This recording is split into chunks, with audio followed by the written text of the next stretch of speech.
Assalamualaikum warahmatullahi wabarakatuh. Para mahasiswa Prodi KPI Waalaikumsalam warahmatullahi wabarakatuh. Unuga Cilacap. Pada hari ini kita mau menyampaikan tentang media dakwah ya. Jadi dalam berdakwah kita mau tidak mau harus menggunakan media, harus memilih media dakwah yang tepat. Nah, media dakwah yang tepat itu apa saja? Itu akan kita lihat di sini nanti ya.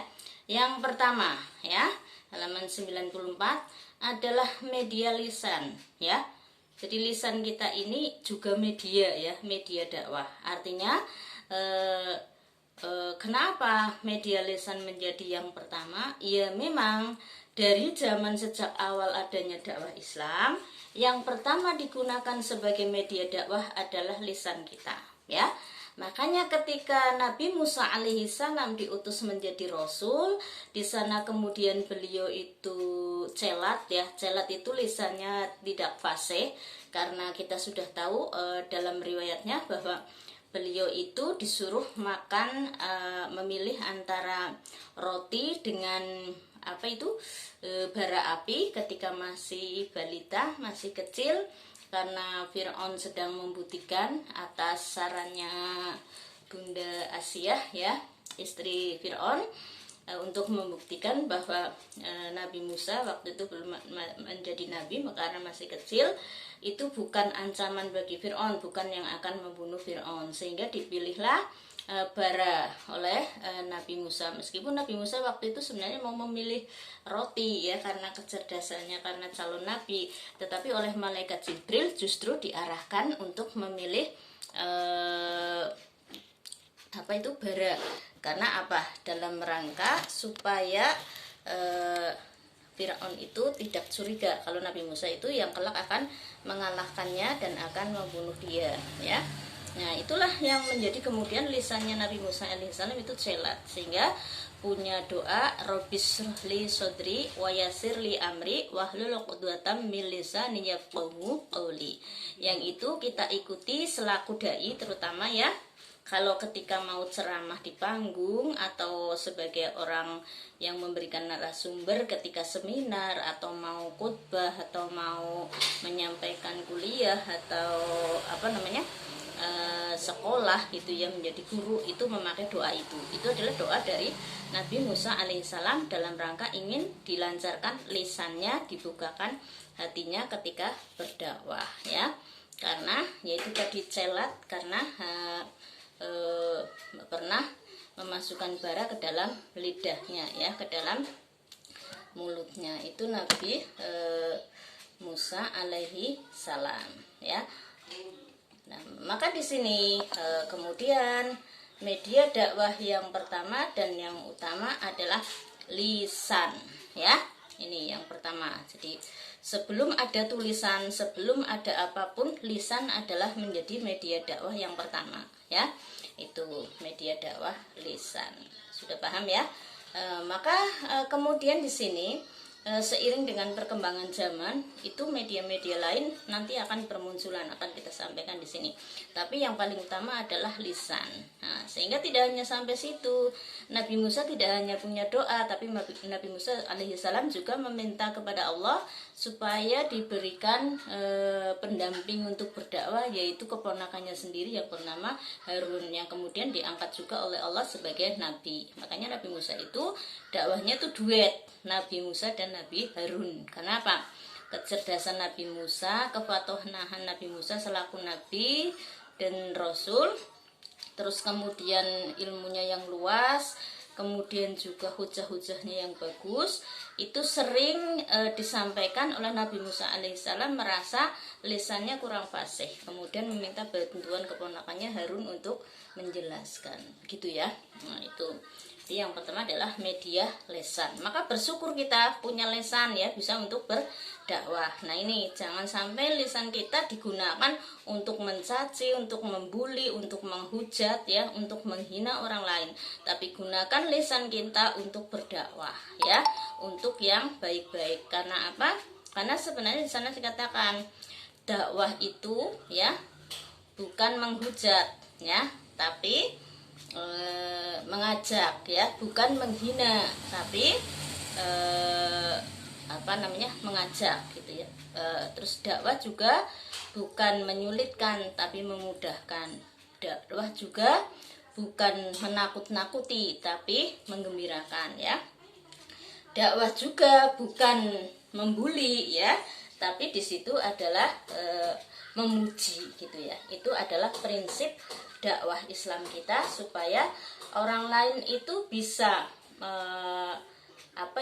mengikuti ajaran kita dengan enjoy ya, dengan bahagia, dengan nikmat, sehingga kita juga mengajaknya dengan cara persuasif ya, atau dengan cara yang menarik, yaitu kata-katanya indah ya kan, terus kemudian penyampaiannya lembut ya, penuh kasih sayang, santun. Itu dakwah yang bagus, bukannya malah menghina, menghujat, menyalahkan gitu ya. Itu tidak baik ya. Siapapun ya, tidak menghina, tidak menghujat umat, tapi menghujat pejabat ya, sama saja kan.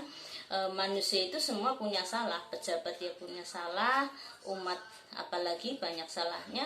Dan jangan lupa dai juga banyak salahnya ya, secara sengaja atau tidak, diakui atau tidak, kita sebagai manusia itu juga banyak salahnya. Makanya jangan suka cuma membuli, jangan suka cuma menyalahkan, tetapi juga yang penting adalah mengajak dengan cara yang menarik dan baik. Lesan kita ini ya, santun, sopan ya, itu jadi menarik ya. Terus selanjutnya yang kedua adalah pengeras suara. Nah ini media dakwah yang paling pertama dan paling utama adalah lisan. Tapi ketika lisan kita hanya digunakan atau kita hanya menggunakan lisan untuk berdakwah, bisa saja dakwah kita tidak terdengar oleh orang yang jauh ya. Misalnya di suatu ruangan kapasitasnya besar ya, sampai yang datang ribuan orang, kemudian kita cuma pakai lisan tok, kita tidak mampu karena suara kita terbatas. Makanya yang kedua, media dakwah di sini atau alat untuk berdakwah adalah dengan menggunakan pengeras suara. Nah, pengeras suara ini juga harus disesuaikan ya. Misalnya ruangannya kok sempit ya, yang datang cuma berapa ratus orang, ya jangan terlalu keras. Terus kemudian juga diatur sengau atau tidak, benging atau tidak, itu ya. Jangan dakwah itu itu pengerasnya kacau balau, itu bikin nggak fokus ya audiennya, bikin suaranya kurang bagus sehingga tidak menarik ya, jarang yang bisa menangkap apa yang kita sampaikan, bahkan bisa-bisa merasa risih, merasa bosan, dan akhirnya meninggalkan ceramah kita ya, ketika menggunakan ceramah langsung ya. Apalagi kalau misalnya di lapangan luas ya, seperti yang sering kita lakukan ya, misalnya audiennya sampai ribuan di lapangan. Saya juga pernah ya, pas zaman PKB itu dikaitkan dengan kampanye PKB, saya suruh mengisi. Pas waktu itu adalah peringatan Isra Mi'raj juga ya, tingkat kabupaten juga. Lah maka di situ banyak sekali ribuan, maka sound sistemnya atau pengeras suaranya juga disesuaikan yang bisa dijangkau oleh yang ada di lapangan itu gitu ya. Selanjutnya yang ketiga adalah kaset atau video atau LCD. Nah ini kalau zaman pengeras suara, setelah itu ada kaset ya. Kalau zaman saya dulu awal-awal berdakwah waktu masih di Aliyah kelas 2, saya juga menggunakan rekaman kaset ya. Kaset di sini ya yang ada di tape recorder ya. Jadi saya bawa Walkman ya, zaman dulu ada Walkman, jadi tape recorder kecil, terus saya rekam seperti HP kayak gini, tapi cuma bentuknya tape kan, kecil kayak radio itu ya. Memang tape double radio, sampai sekarang tape saya masih, tapi tidak digunakan, sebenarnya belum rusak ya, karena sekarang udah bukan zamannya, itu zaman dulu kaset bisa. Nah kemudian juga ada kaset yang berbentuk kaset video ya kan, yang bundar itu, yang sering kita setel di komputer ya, di laptop kan gitu ya. Nah itu bisa, artinya apa? Itu bisa kita gunakan ketika kita berdakwah langsung tadi dengan lisan, atau dengan pengarah suara. Tetapi ketika tidak langsung kita mau rekaman boleh, misalnya ya kita ya pernah ya saya dulu waktu masih muda juga di live radio kayak di Yes Radio saya pernah, terus di Utari juga pernah ya. Nah itu live-nya itu ketika saya dialog langsung, tapi ketika saya tidak berangkat saya mengirimkan rekaman suara saya gitu ya. Itu kaset, terus video, terus LCD. Nah kalau LCD itu ya yang seperti sering kita kuliah kan, pakai LCD untuk berdakwah. Nah jadi kadang-kadang dakwah itu langsung menggunakan media lisan tok, tapi sering juga dibantu dengan media lainnya. Artinya kita hadir selaku dai ya, misalnya di lapangan yang sangat luas, tapi tetap kita menggunakan LCD ya, bahkan dengan bantuan layar lebar kan gitu. Nah terus dakwah di ruangan juga bisa dengan menggunakan LCD sebagai alat bantu media dakwah kita, supaya dakwah kita lebih bisa dipahami oleh mat'u. Terutama adalah hal-hal yang terkait dengan gambar, misalnya bagaimana gambar orang sujud ya, bagaimana gambar orang sholat, kemudian bikin suatu membawa LCD gitu ya, untuk membantu media dakwah kita. Yang keempat adalah radio. Radio Anda sudah tahu semua yang seperti saya sebutkan dan sering kita dengarkan. Dakwah-dakwah kita sering live di radio atau rekaman di radio juga boleh. Terus selanjutnya adalah televisi. Televisi juga begitu ya. Terus yang selanjutnya adalah lembaga pendidikan. Yang keenam, lembaga pendidikan di sini macam-macam ya, dari tingkat PAUD sampai perguruan tinggi, sampai pesantren, sampai TPQ, sampai Madin dan selanjutnya ya. Pokoknya segala lembaga pendidikan itu bisa digunakan untuk media dakwah. Artinya apa? Ya tidak harus di situ lembaga pendidikannya berlabel dakwah, tidak harus. Anda punya besok misalnya jadi kepala sekolah atau menjadi pengurus yayasan di sekolah umum misalnya SMU ya, atau di perguruan tinggi umum misalnya universitas ya. Nah, tapi di situ Anda ingin menyampaikan tentang dakwah, ya tidak harus berlabelkan universitas yang berdakwah, tidak.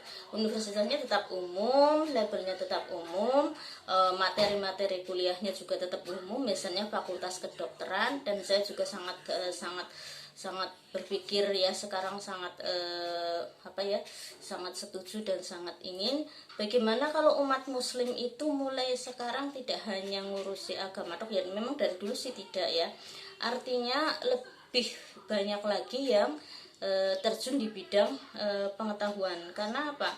Ternyata setelah kita analisa dari sejarah yang kita pelajari dari kemarin ya, yaitu sejarah dakwah maupun sejarah kebudayaan Islam, di sana kita itu terpuruk ya, umat muslim terpuruk karena keahlian atau kompetensi atau ilmu umum kita itu kalah oleh barat setelah perang dunia kedua, sehingga kita dikuasai. Termasuk sekarang ada virus corona, umat muslim bingung-bingung tok ya, karena tidak ada yang menjadi pakar virologi ya kan. Nah, akhirnya pakur manut-manut tok, ora uli pengajian ya manut ya, ora uli tahlilan ya manut dan sebagainya dan sebagainya. Padahal ketika kita mungkin menjadi ahli virologi dan sebagainya, itu tidak senaif sekarang ya, tidak sengenes sekarang ya. Sekarang itu kan semua di-cut ya, nggak ada apapun ya kan. Yasinan, pengajian semua tidak ada, bahkan masjid itu nyaris tidak berpenghuni ya kemarin waktu awal-awal ada corona. Karena apa? Tidak boleh berjamaah dan selanjutnya. Itu akibat dari kita itu kurang atau bahkan tidak menguasai ilmu pengetahuan umum. Nah ini ketika Anda nanti lulus dari fakultas dakwah, kemudian Anda itu punya dana yang besar, misalnya mendirikan perguruan tinggi umum yang di situ membuka fakultas kedokteran, fakultas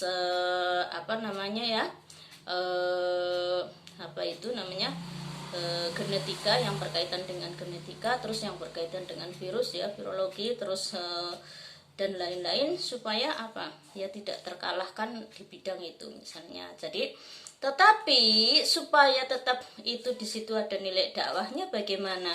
Lah nilai dakwahnya yaitu di situ bahwa misalnya yang boleh kuliah di situ hanya muslim gitu ya. Terus syarat-syaratnya misalnya yang sudah khatam Al-Qur'an dan sebagainya, kan ada nilai dakwahnya itu. Atau di situ tidak harus khatam Al-Qur'an, tetapi misalnya kuliah itu wajib di asrama situ, kemudian wajib ngaji Al-Qur'an di situ dan seterusnya. Itu sudah ada nilai dakwah. Itu lembaga pendidikan yang digunakan untuk berdakwah.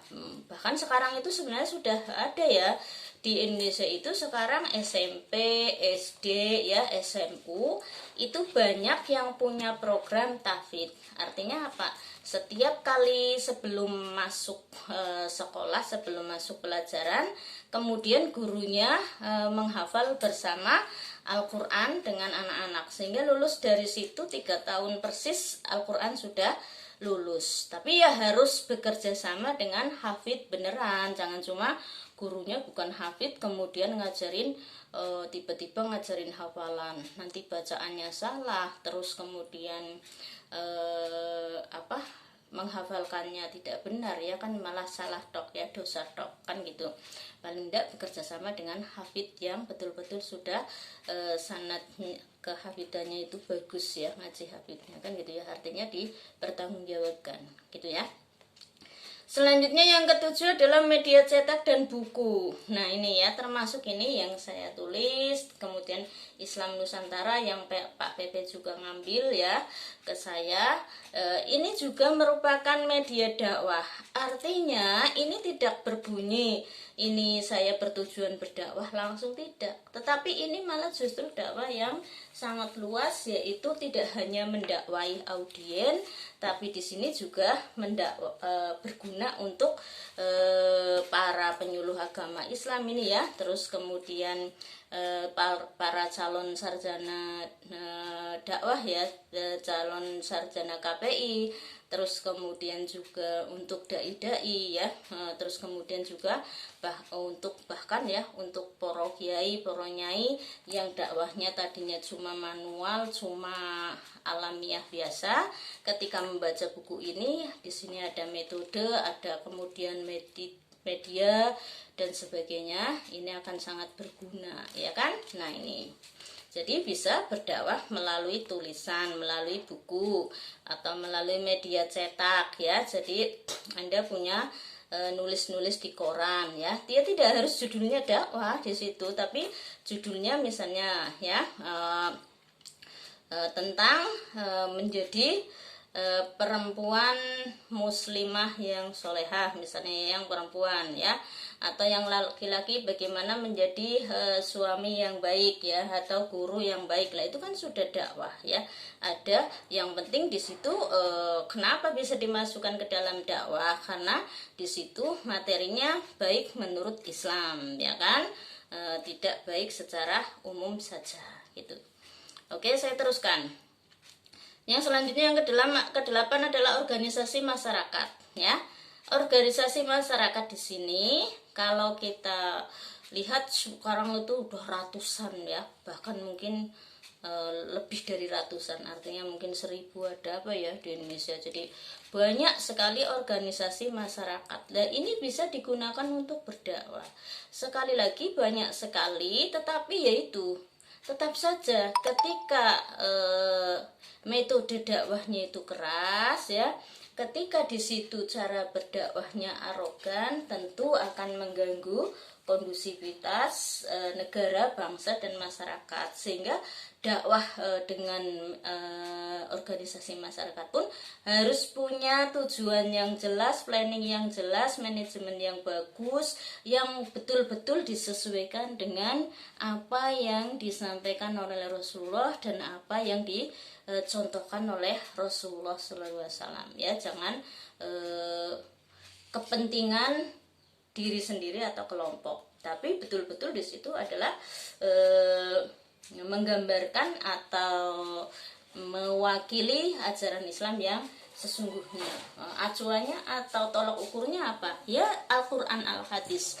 ketika tidak sudah disesuaikan atau tidak bertentangan dengan Al-Quran dan Al-Hadis, itulah dakwah yang betul, itulah ajaran yang betul gitu ya. Yang selanjutnya adalah media internet dan teknologi. Nah, ini saya sesuaikan dengan media zaman sekarang ya. Kenapa saya makainya internet dan teknologi? Karena internet dan teknologi itu lebih luas daripada medsosnya. Sebenarnya di sini internet dan teknologi ini adalah juga masuk di dalamnya, termasuk medsos. Makanya kalau Anda lihat di akun-akun medsos saya itu isinya dakwah ya, baik Facebook, dulu Twitter ya, tapi sekarang saya sudah nggak aktif karena Twitter itu jarang yang menggunakan ya. Jadi Facebook, kenapa saya sudah punya IG ya, IG itu Instagram, terus saya tetap di Facebook, aktif di Facebook. Nah, karena Facebook itu lebih kepada kalangan menengah ke bawah dan usianya bermacam-macam, sehingga tetap saya pakai supaya yang tidak memiliki IG, yang tidak ada di akun IG bisa membaca di Facebook saya ya.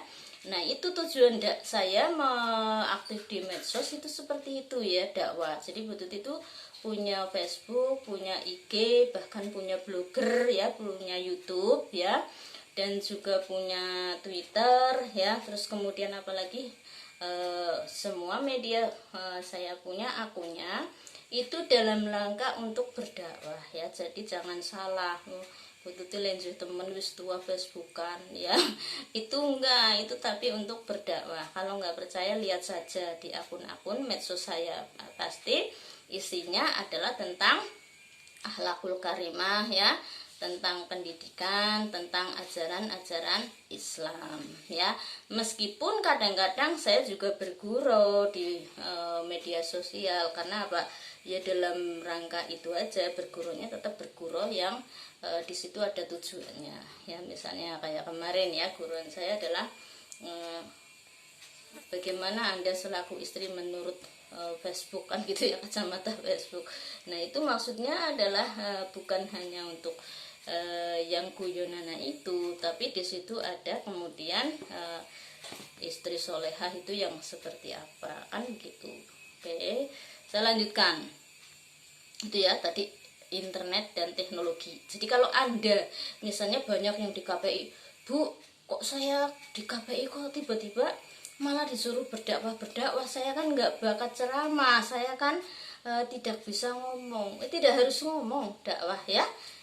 Itu sudah banyak sekali kan, bisa nulis di medsos, bisa nulis di blogger ya kan, terus kemudian bisa nulis di IG dan sebagainya. Tetapi kalau Anda bisa berceramah, bisa menyampaikan langsung melalui lesan, ya bisa zaman sekarang itu YouTube ya. Bahkan kalau Anda itu masih muda, itu peluang untuk jadi YouTuber itu bagus sekali. Asal itu tadi, jadi YouTubernya tetap koridornya adalah dalam rangka tetap menjadi orang, mengajak orang lain yang menonton itu pada kebaikan ya. Jadi jangan sampai terpeleset hanya fokusnya pada YouTubernya, kemudian sampai menyimpang dari ajaran Islam, itu malah rugi ya. Tuh ya. Meskipun tidak harus kemudian yang disampaikan betul-betul cuma ajaran Islam pure ya. Contoh kemarin ya, saya kan baru ngupload tentang objek wisata di Kabupaten Banyumas, tapi di situ uploadnya tidak ngomong kayak gitu, tapi di situ adalah tadabbur alam, misalnya syukur nikmat gitu misalnya, kan itu untuk mengingatkan pada audien, pada penonton bahwa ketika kita sedang berwisata, kita tetap harus zikrullah, kita harus tetap ingat Allah. Nah, jadi dalam wisata itu di sana ada keindahan ciptaan Allah. Kemudian kita bersyukur dengan nikmat-nikmat Allah, bisa menikmati, bisa punya sangu untuk ke sana, bahkan bisa jajan di sana itu ya. Jadi orang beriman, orang bertakwa itu apapun kegiatannya dan sedang apapun kembalikan kepada Allah Subhanahu wa taala ya. Itu. Selanjutnya, yang ke-10 adalah tempat berkumpulnya masyarakat. Nah, tempat berkumpulnya masyarakat ini juga sangat luas ya. Bisa terminal, bisa pasar, bisa apalagi yang tempat berkumpul masyarakat Ibnu. Apa Nu? Pasar, terminal, terus apa lagi? Stasiun ya. Tempat wisata itu ya. Loh gimana Bu Tuti nanti dikira orang gila dakwah di tempat wisata? Oh bukan begitu. Dakwah itu secara luas tidak hanya ceramah kayak dai, kayak ustadz ya, bukan. Tapi di situ misalnya di tempat wisata Anda sedang makan ya, di tempat makan ya, terus kemudian Anda bismillahnya keras, bismillahirrahmanirrahim gitu ya. Lah kan yang di sekitarnya dengar. Nah, itu juga sudah dakwah. Kalau Anda niatnya supaya ditiru oleh orang yang di situ gitu ya. Jadi kita paham di situ. Ternyata orang itu walaupun kelihatannya kayak ria, kayak pamer, belum tentu ya. Bismillahirrahmanirrahim seru malah pamer ya, bisa bismillah. Oh tidak, apa tujuannya dibalik itu kita tidak tahu. Makanya jangan suka fitnah, jangan suka suudon ya, termasuk pakai baju yang indah ya kan, jilbabnya yang matching, terus kemudian yang modelnya yang menarik, itu bisa untuk berdakwah. Karena apa? Kaum muda atau muslimah akan suka memakai baju muslimah dengan pakaian yang kita yang bagus ya. Itu jadi dakwah itu sangat luas maknanya, tidak hanya ceramah di podium, di panggung atau khutbah Jumat atau mengajari tentang Al-Quran, Al-Hadis di masjid atau di TPQ, tidak, tetapi di tempat umum pun bisa berdakwah. Apalagi kalau Anda misalnya nanti lulus dari sini, wah ternyata dakwah itu luas banget ya, tidak harus menjadi kiai, tidak harus menjadi ustadz. Kata Bu Tuti, oke, saya mau mendirikan objek wisata. Nah, karena objek wisata itu lagi ngetren dan Anda yang punya saham di situ, Anda yang mendirikan, maka di situ ada diberikan fasilitas masjid yang indah ya. Terus kemudian di situ masjidnya itu yang wisata itu disuruh untuk dihimbau untuk berjamaah, terus diberikan tausiah atau disampaikan hadis ketang 5 menit gitu ya. Dan di situ juga disampaikan misalnya daripada Anda itu jajannya full tapi kurang menambah pahala, tambahlah pahala dengan infak gitu kan, infak di masjid misalnya. Lah itu Masya Allah ya, kelihatannya sepele dan kelihatannya Anda cuma sebagai pengusaha wisata kan gitu ya, tapi sebenarnya di situ Anda juga sudah berdakwah ya. Dan tidak hanya itu, mungkin mendirikan rumah sakit ya, rumah sakitnya itu ya rumah sakit umum biasa, tetapi di situ kemudian ada fasilitas tertentu yang membuat murah. Misalnya siapa yang hafid Quran gratis gitu ya kalau berobat di situ gitu ya. Terus kemudian siapa yang hafal Yasin diskon 5% gitu ya dan sebagainya. Itu banyak sekali ya peluang-peluang dakwah yang bisa kita lakukan sesuai dengan profesi, sesuai dengan kecenderungan kita masing-masing. Begitu ya, tidak harus menjadi dai di panggung. Apalagi zaman sekarang ya, zaman corona, dai panggung pada bingung ya. Kalau saya sih enggak ya, karena bisa di medsos ya, enggak harus di panggung, tapi bisa di medsos dakwahnya kan gitu ya. Cuma ya memang lain ketika kita tatap muka langsung seperti ini dengan cuma di medsos ya, seperti kuliah dengan online seperti ini. Yang mendengarkan langsung jarang ya, akeh di setel video netok katok mlebu lunga ya itu. Tapi yang rugi sampean nanti ya, kalau saya sih enggak ya. Nah itu. Tapi ketika di kelas kita bisa hanya jawab, dialog, kita bisa melihat ekspresi dari mahasiswa, termasuk dakwah ketika langsung bisa kita lihat bagaimana audien dan motivasi kita bisa masuk ke sana karena kita bertatap muka langsung. Seperti kepada mahasiswa juga seperti itu. Tapi ketika di medsos seperti ini, kalau yang mendengarkan mengabaikan ya tidak bisa masuk kan gitu, ada kelemahannya. Oke, saya lanjutkan ya, masih ada waktu 15 menit ya.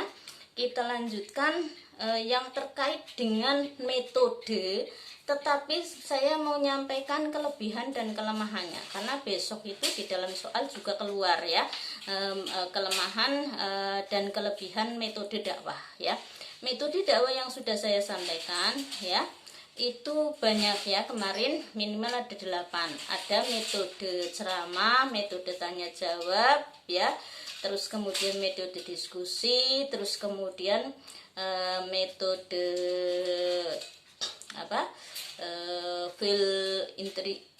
infiltration methods, artinya itu sisipan, metode sisipan, disisipkan ya, menyampaikan ajaran dengan disisipkan pada kegiatan lain. Terus kemudian ada metode apa lagi di situ, sisipan, terus tanya jawab, ya pemberian harta juga ya, pemberian harta. Jadi berdakwah itu ketika dengan metode ceramah tok tidak masuk, maka pemberian harta ini juga bagus, terutama untuk mu'alaf, untuk fakir miskin. Jadi fakir miskin mu'alaf jangan banyak diceramahin, kasihan dia karena dia itu sudah miskin. Jadi ceramahnya itu ya ceramah sabar, tapi yang paling penting untuk mereka sebenarnya adalah pemberian harta. Artinya sampean dakwahnya datang berkunjung ke fakir miskin, memberikan sembako, memberikan mukena, memberikan uang itu ya, dengan pemberian harta, itu metode lain ya. Terus kemudian metode dengan teladan, kan gitu ya, memberikan teladan pada umat. Jadi orang kakek ngomong aweh ya nurat duwe, ora tahu aweh ning memberikan teladan. Misalnya apa? Ngomongnya yang baik, tutur katanya yang santun, berpakaiannya yang sopan ya. Terus kemudian ramah ya kan, tidak suka ngerasani, tidak suka membuli. Itu sudah termasuk metode dakwah dengan cara memberikan teladan atau uswatun hasanah. Bisa juga dengan face to face kan, kemarin datang ke rumahnya atau ngobrol ya, 4 mata, meskipun cuma santai, misalnya dengan tukang becak di terminal ngobrol-ngobrol, "Panyun sewu jenengan muslim napa sanes?" "Nggih." "Monggo Pak sholat pun adzan." Itu padahal tadi jane sampean di situnya memang sengaja mau adzan karena mau mengajak tukang becak itu supaya sholat. Nah nanti jawabannya seperti apa, misalnya jawab "Monggo lah jenengan mawon." Lah monggo sarang gitu ya misalnya. Terus saya saya masih kotor kok, belum siap untuk sholat. Lah sampai masuki pendapat sampean bahwa Pak nek nunggu kotor kok nunggu bersih.